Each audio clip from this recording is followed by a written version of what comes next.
Connor O'Gara, who's great covering college football, joining us from Saturday Down South. Connor, thanks for making time for us. Good morning. Gentlemen, good to be here. Good to be here in a football month. Once that calendar flips to August, I'm in mid-season form, so ready to roll. Tell us what you're most looking forward to about the season. I know it's a broad question, but maybe a couple of things that you're pretty excited about. More conversations about revenue sharing. No. What do you think about the portal, Connor? Let's listen to the commissioner some more. Yeah. Goodness gracious.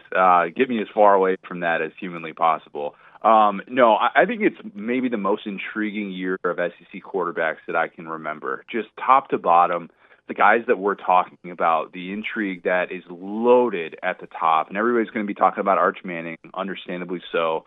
Can't wait to see what it actually looks like. It feels like we've been waiting for his first full season as a starter forever. But also DJ Lagway, which earlier this week we find out that he's in a boot to start off training camp. And what's he going to be like? Is he going to be the player that we saw down the stretch? Is he going to be able to take that year two jump?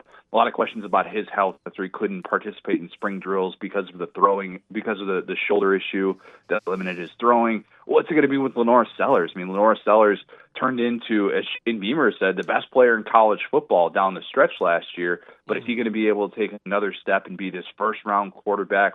I just think that the SEC is loaded with intrigue at the most important position. Doesn't mean that it's going to be the best it's ever been, but I am here for that, and that's probably the thing I'm looking forward to most. Because of the quarterback situation in our league, is this the year for a dark horse? I mean, you mentioned South Carolina. Is this the year maybe the top gets turned upside down?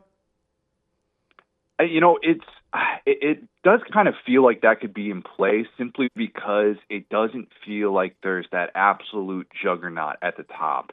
When Texas was picked to win the SEC, it was the first time since 2015 that a team not named Alabama or Georgia was picked to win the conference. Now, if you recall 2015, earmuff it, Auburn fans, it didn't work out very well. A certain Jeremy Johnson situation played out, and turns out picking Auburn to win the SEC was a very foolish endeavor, and Alabama did Alabama things that year. But the way that it sets up this year with not having those clear national title favorites, I think is really favorable for the rest of the SEC, who, look, even teams like Arkansas feel like they've got an answer at quarterback. And if you've got an answer at quarterback, it can totally change how your team is viewed.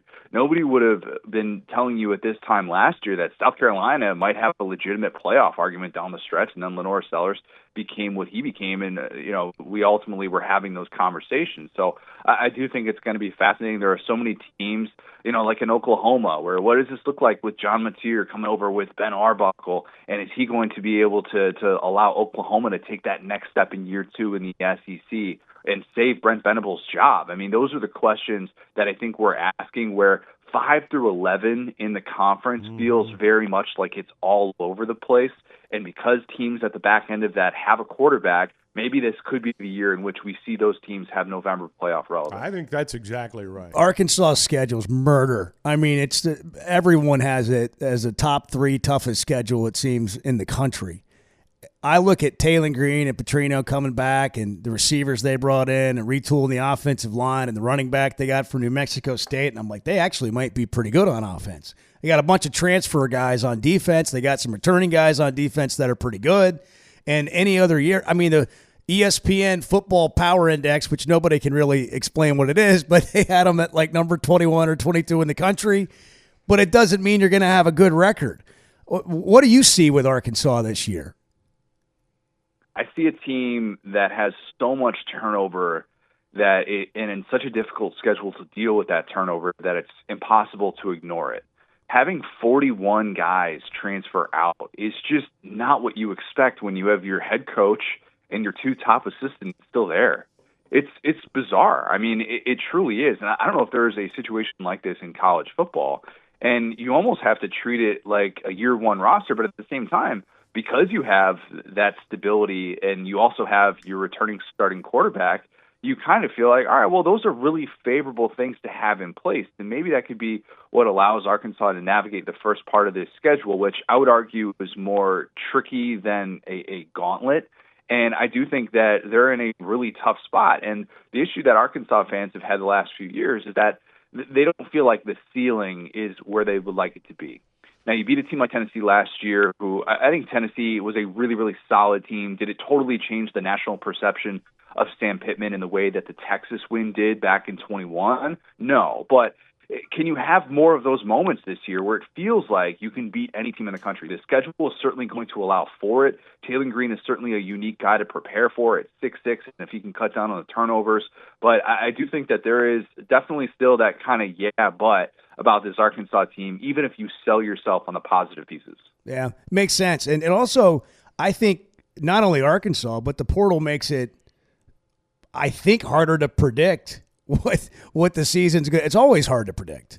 But how much does that change how you look at things, just the portal in general, in terms of predicting outcomes for the year? Oh, I mean, it's darn near impossible. Like, I'll give you the perfect example to show you the spectrum of the portal and how unpredictable it is. So last year at this time, I'm saying, guys, look, Florida State's going to win the ACC again. Mike Norvell, I mean, he was getting Jared Verse out of Albany for crying out loud. Like, he's going to get guys in the portal. Don't worry about what it's going to look like. And then 2-10 happens. I'm an Indiana grad, so I was not exactly thinking that Kurt Signetti in year one was going to be able to bring over players from James Madison and all of a sudden turn Indiana into one of the top stories in college football and ultimately a team that makes the college football playoff, albeit with a very favorable schedule. So those are the range of outcomes that feel like, man, I can't really put a pulse on that. I can sit here and say, I like this guy on paper, I like that guy on paper, I feel like they address this key area of need. But until we actually see it play out, man, I don't know. I really don't know. I think it's really tough to gauge when you have things that are like percentage of returning production, the great stat that Bill Connolly puts together each and every year that I lean heavily on, that kind of gives us an indication, hey, should this team be better or should this team be worse? And that's the thing that I tend to lean on even more so than returning starters, because really, what even is a returning starter in this day and age in college football? And a program like Arkansas is certainly no exception. Connor, I think about, you mentioned Indiana and Florida State, and Arkansas is a school, obviously, that's brought in a lot of portal kids.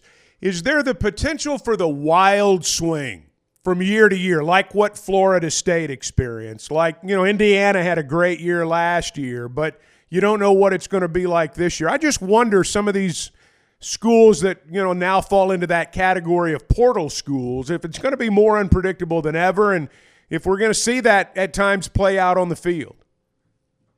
Yeah, I think to a lesser degree, Mizzou is kind of a good example of that. And maybe a lot of people would tend to say, oh, that doesn't really make a lot of sense if you kind of look at, who was responsible for what they became. Luther Burden III was a big-time recruit for them, and having him as a homegrown guy, and Brady Cook, those guys were developed by Eli Drinkwitz. But they're kind of a team that relied heavily on the portal, that had this switch where you felt like you knew the ceiling for Mizzou and what it was. And, you could go back to like 22 and go back to, when Traylon Burks has his regular season finale and he plays that last game for Arkansas and he's just dominating that Mizzou team. You feel like, all right, we have a pretty good idea what Mizzou is going to be with Eli Drinkwitz. Just expect mediocrity. Then they kind of hit on some key areas in the portal, some key spots on defense.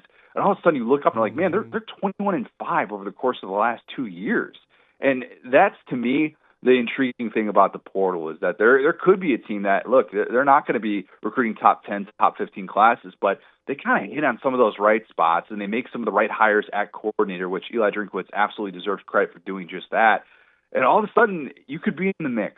That's the positive of this day and age, and maybe that's the hope that Arkansas has to hold on to. Hey, you mentioned Florida State. That Alabama-Florida State opener, what are we expecting from Florida State? Gus Malzahn's the OC there now. We certainly know him well here in Arkansas.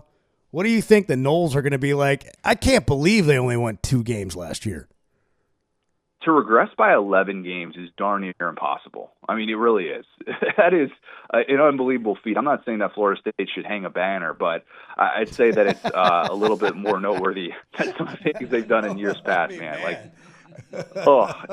It truly blows me away. Florida State's maybe the weirdest program in the country, and if you want to really find the weirdness of Florida State, go back to the do something era of Florida State, the very infamous do something era, and I'll leave it at that. The internet has the receipts. But I think that Thomas Castellanos coming out and saying that he doesn't think a post-Nick Saban Alabama can stop him is one of the more ridiculous things I've ever heard going into a season opener. You just don't call out Alabama when you don't really have the full context of knowing, like, well, last year they actually had their best scoring defense since 2017. They return a ton of production on that side of the ball. And, oh, by the way, you're the guy that got benched at Boston College. And now you mean to tell me that because you and Gus Malzahn reunited from, your days at UCF down here in my neck of the woods in Orlando, and you all of a sudden think that you're going to take the college football world by storm? I don't know. I think Thomas Castellanos is closer to Scrappy Doo than he is Diego Pavia, but he's going to talk that talk if he wants to. I think Alabama wins that game, even though it is tricky, and everybody's going to be pointing to Kalen DeBoer's struggles in these very winnable games against unranked teams. But yeah, I just don't like the talking. I don't really like the vision of Mike Norvell bringing in Gus Malzahn as his offensive savior. I think Alabama's able to roll in Tallahassee. Yeah, it's going to be it'll be interesting to see what happens with Alabama to me this year. Alabama and Georgia both, given their quarterback situation. And even Texas with Arch. You expect them to be good. You expect Arch to be good, but it's the first year he's going to start, and they do have some young guys. Connor, good stuff, man. Thank you, Hopefully Connor. we can do it again soon. This was great. Really appreciate your time. There's a million other things we could cover. We're just getting started. Love it, gentlemen. Really appreciate it. Yeah, thank you, man. Connor O'Gara, Saturday Down South.